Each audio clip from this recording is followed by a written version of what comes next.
Hey there, baseball fans. Nathan Rohde and Shooter Hunt here with the latest episode of Coffee and Curveballs.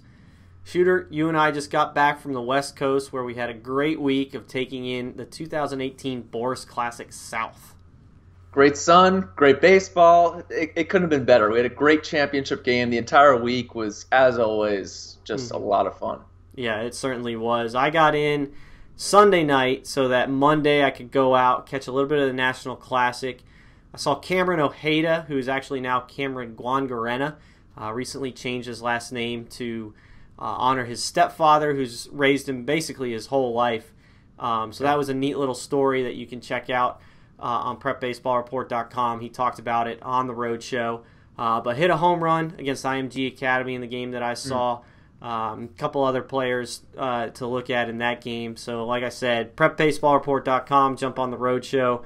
See plenty of highlights from that. But let's get into the meat of last week, which was the Boras Classic. If you're not familiar with the event, it started in 2013 as a kind of a state championship, creating a state championship for California, as they don't have a state tournament. It's all just section championships.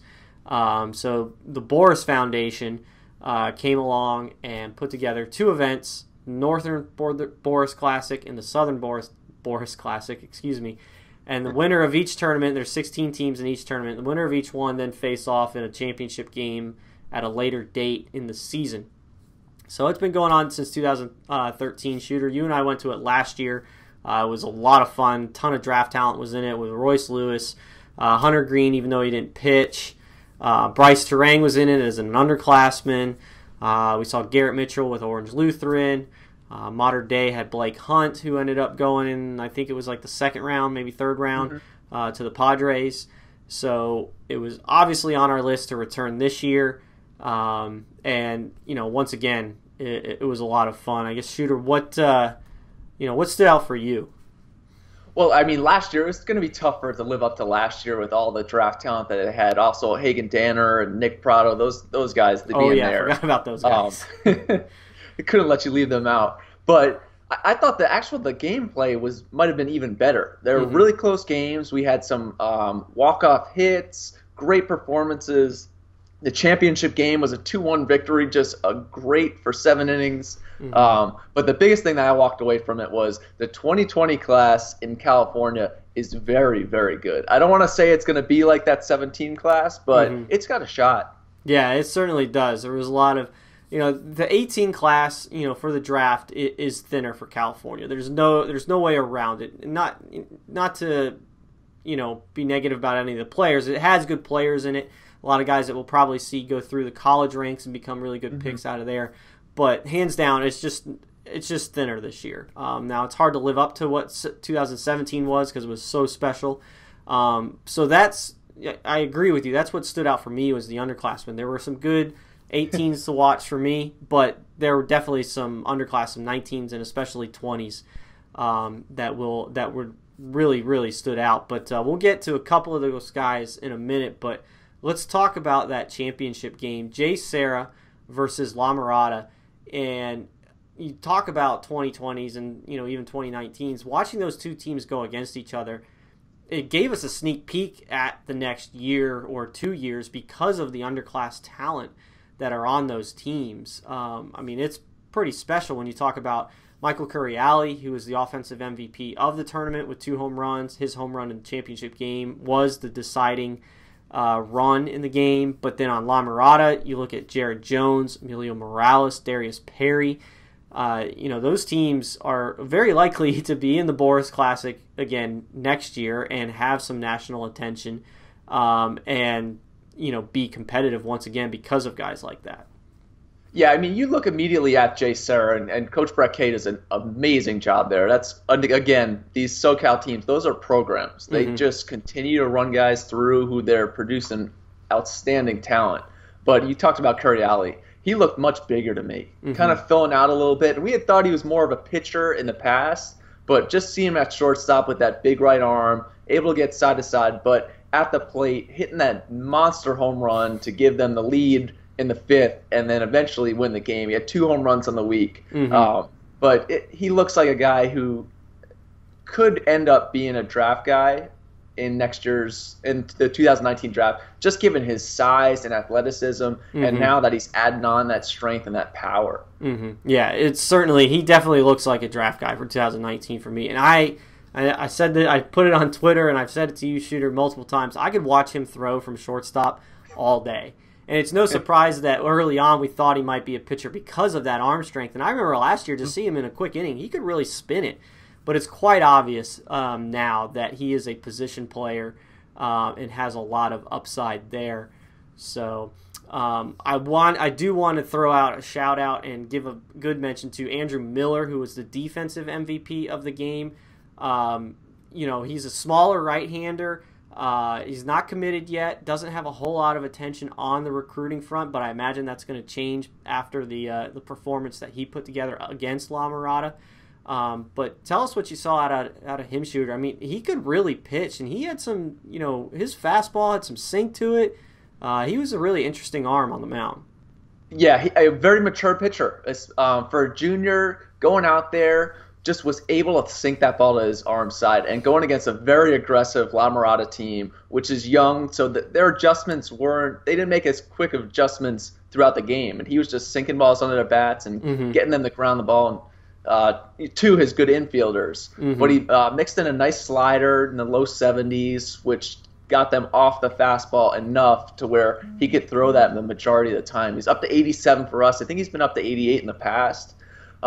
But it was really the sink. I mean, he had guys swinging over his sinker, which was really impressive. And coming from Jay Serra, you're going to get a good arm. And I think some of the kids in Southern California, because there's so many good ones, a guy like Andrew Miller might get looked over a little bit because there are other guys that are that good. But, I mean, around the country, there are some Division I schools that need to take a look at Andrew Miller.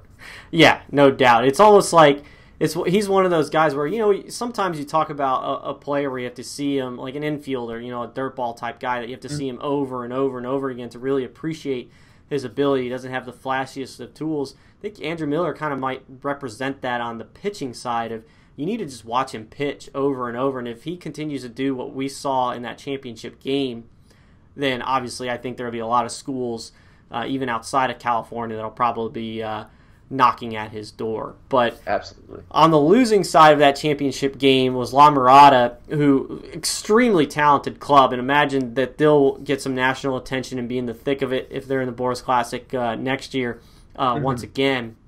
But tell us about Jared Jones and Emilio Morales and Darius Perry, what you saw out of those guys, because those were the clear standouts for the Matadors. Yeah, and La Mirada is probably the team that I followed closest all week because it was easy to gravitate towards them. There was a lot of energy. They had great fan section. I mean, they were packing the house for each game that they played. A lot of energy there. But Jared Jones, the first game, I was not ready for him to come out and be 93 to 95, pumping 95 several times in that first inning. Yeah. It's an electric arm, and he is a great athlete, so you just know that the arm really is going to work and continue to get better.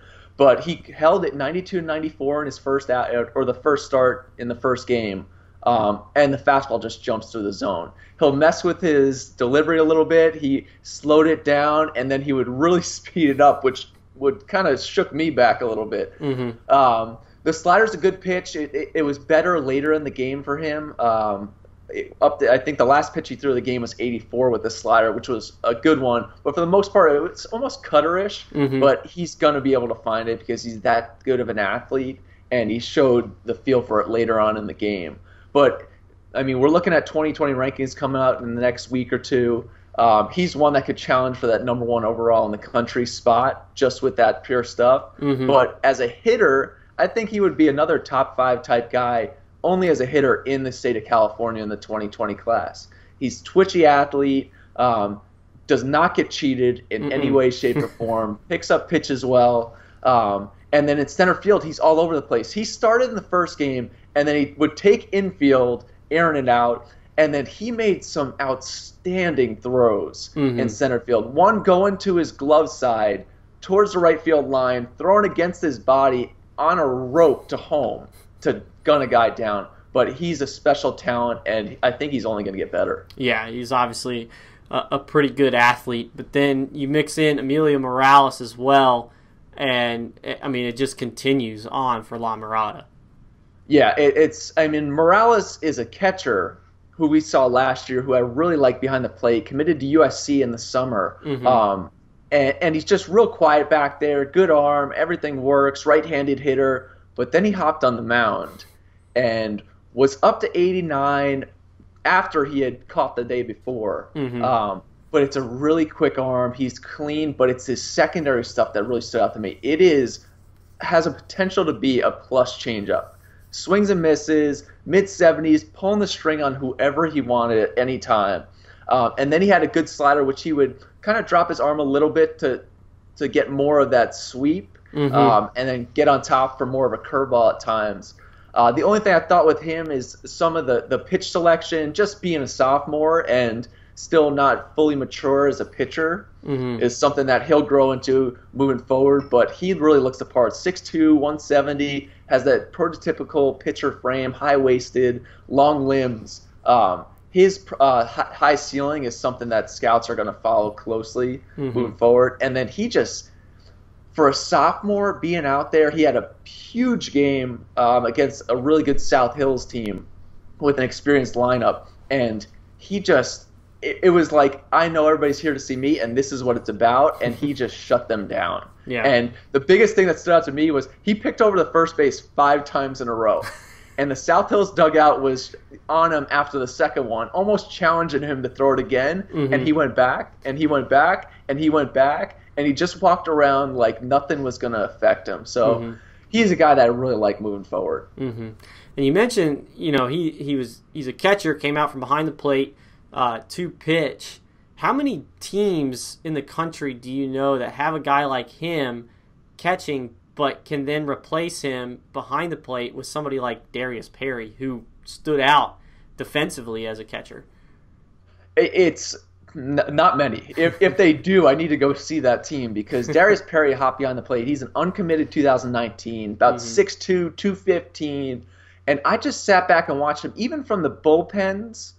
Just the way he received was outstanding. It reminded me of a lot of the guys I play with in professional baseball. Just real good receiver, power-type bat from the right side, does not get cheated with some quick hands, and then the arm really carries down the second base. We saw him, I think you had him at 2-0 in-game, and he nailed the guy for Jay Serra by like 10, 15 feet. Yeah, that was that was an absolute rope, that throw to second. I had to go back to the tape to review it, and I think I got 2-0. Maybe it was a tick better, but like I said, the U-shooter was like 2-0 on the bag, which it was pretty impressive. So certainly a guy to watch and a team to watch down the road with La Mirada, as well as, because they have a lot more underclassmen. They do. A very young squad. I remember us seeing them at Boras last year, and they were young then, and all those guys are back, and they made it to championship game. So it's kind of scary how good they could be next year and maybe even the year after.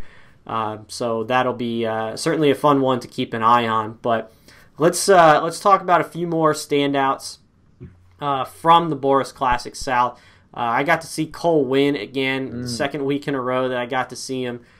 He wasn't quite as sharp as he was at the NHSI, but he was still very obviously incredibly good. First rounder, athletic arm. He can pitch on top of having stuff. So it was awesome to see him again. He started 94 to 96 for the first couple of hitters, struck them both out. Then he started to lose the zone a little bit, so he backed off and was 91, 93. Kind of settled into that 90 to 93 range for the rest of the game. He pitched 5 innings that day. He said he was feeling a little under the weather, which is remarkable that he was pitching that well while not feeling great. Also hit a home run in the game. But 90-93 still touches 4 and 5 when he wants it. I noticed he would really get hyped up, when Eric Tolman would be at the plate, the left-hander / outfielder for El Toro, who's going to be a legit two-way guy at Cal Poly. When he would come up, that's when you would see the 4s and the 5s, and so it brings out kind of that competitive nature in Cole Winn. Curveball was good again, that 12-6 breaking ball with the depth.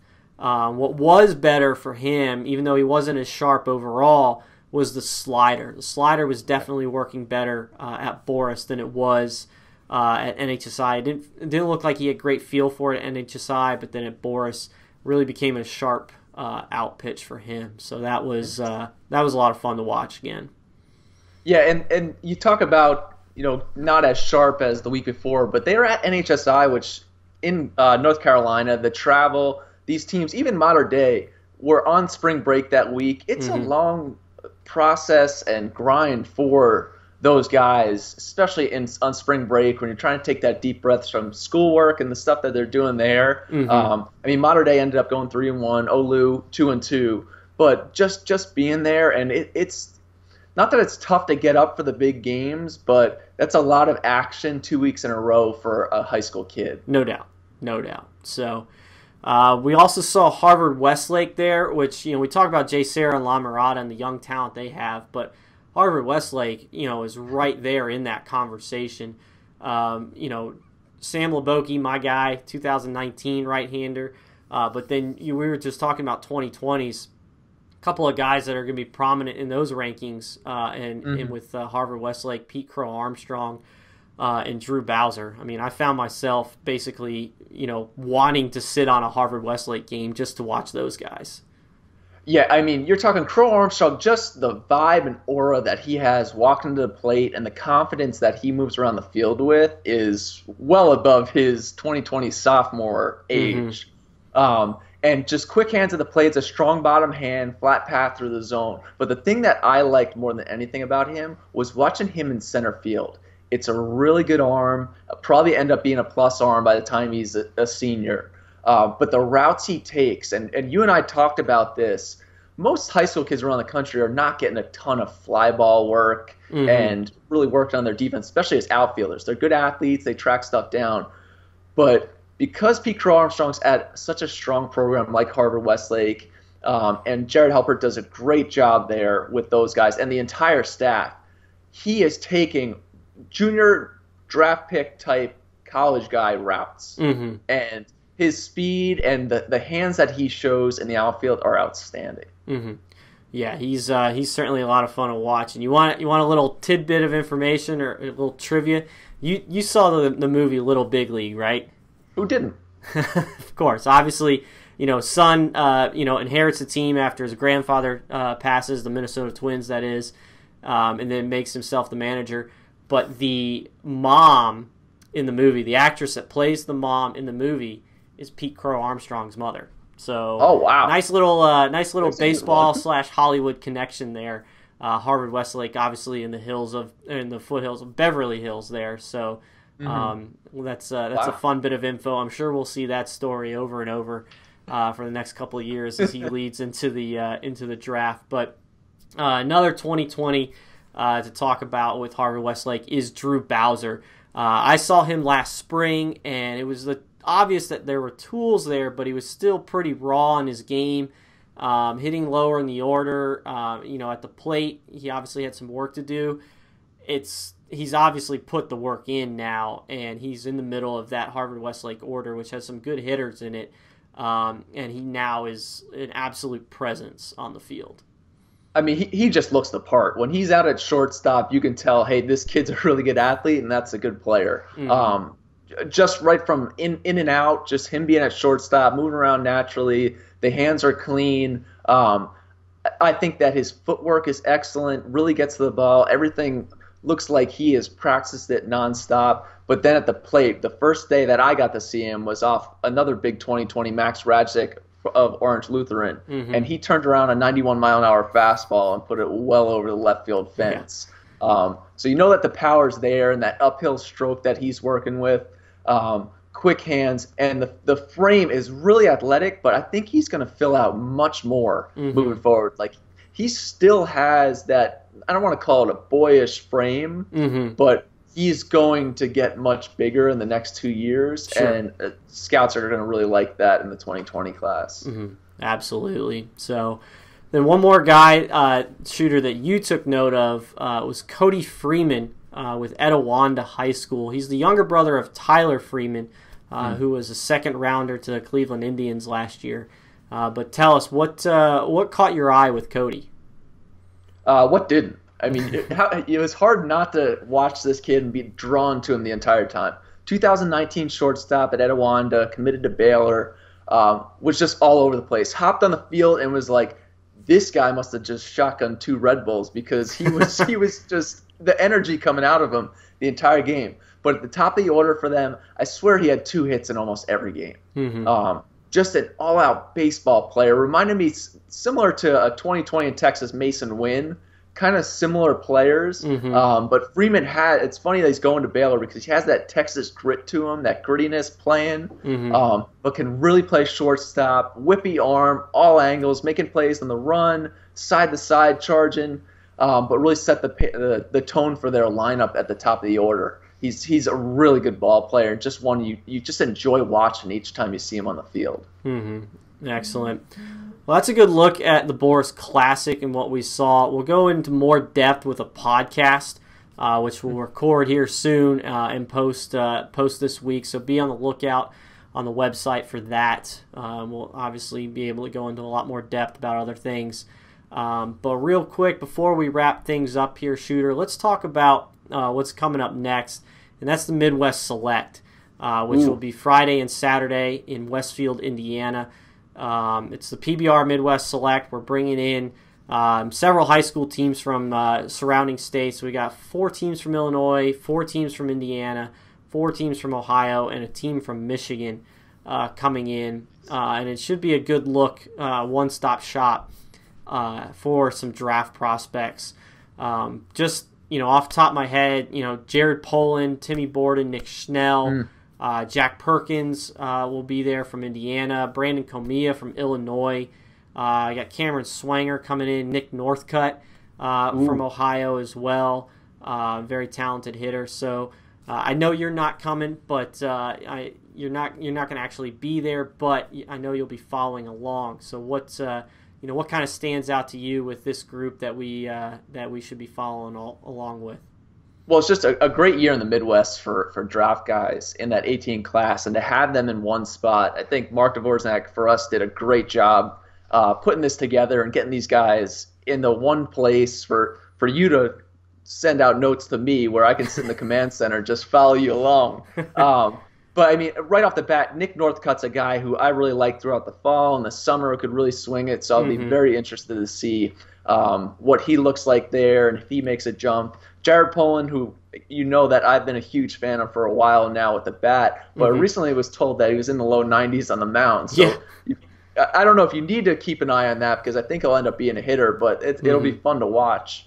And then Nick Schnell, just, really looks the part in the outfield, and is a guy who, if he caught some helium, could really jump up in that draft class, which is very talented in the 18s. So I'll be watching those guys from afar. Yeah, Schnell is definitely a key guy for me. The weather in the Midwest and even the Northeast, obviously this year has not been great, so looks are starting to get limited. So for scouts coming in and seeing Schnell 2-3 games in a 2-day period on adjacent fields is going to be pretty good, and he's going to be facing some good teams, so the competition level should be pretty solid for the Midwest. But there's a couple of underclassmen that'll be worth watching there as well, namely Sherez Butcher, which I think the biggest thing for me is I'm going to be really curious to see how Kokomo goes about a game when you've got Sherez Butcher, Jack Perkins, Baden Root, and Kyle Wade, who are all Division I recruits, all pitch. I mean, you go 3 innings with one, 3 innings with the other, and if you got 2 games in 2 days, I'm really curious just to see how a high school team handles having more depth on a mound than some colleges have for a weekend. It's a great problem to have if you're a high school coach. Great problem. So be sure to be on the lookout for coverage from the Midwest Select. The roadshow will be in full swing for that, and obviously a lot of talent.